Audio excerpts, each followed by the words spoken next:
As you might already know, flanking your enemies can be extremely useful in Total War and can often turn the tide of the battle in your favor. One of the many reasons we flank is for the leadership penalty the enemy takes when hit in the flanks. Since the enemy unit is being attacked from two sides, this means that they will take more damage compared to just fighting your front lines head on.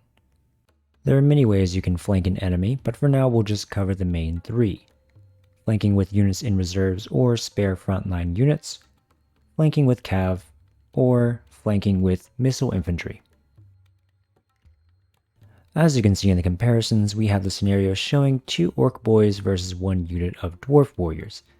If we send the orc boys straight into the dwarf warriors without flanking, we would take significantly more casualties and it would take much longer to rout them. Timing is everything, and we want to make sure we rout the enemy front line as quickly as possible. Whereas when we flank them with the spare unit of orc boys, they rout much faster and we take less casualties. This tactic is pretty useful in routing your enemies quickly, but cav execute this tactic much better due to their high speed and charge bonus. So if you bring cav in your armies, try to leave the flanking maneuvers to them.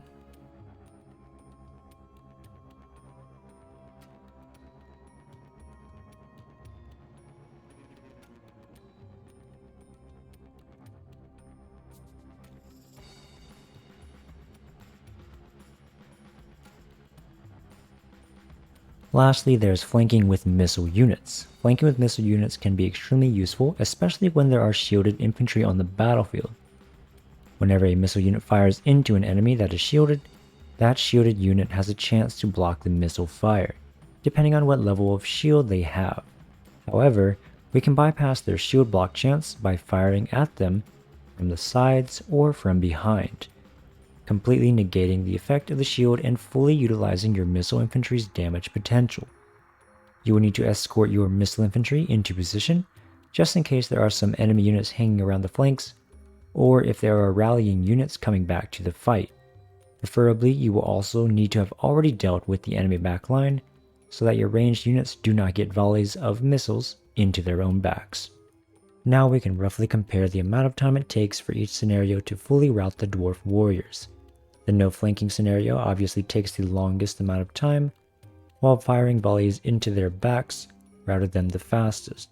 You can even see the small differences between volleying into their sides versus volleying into their backs.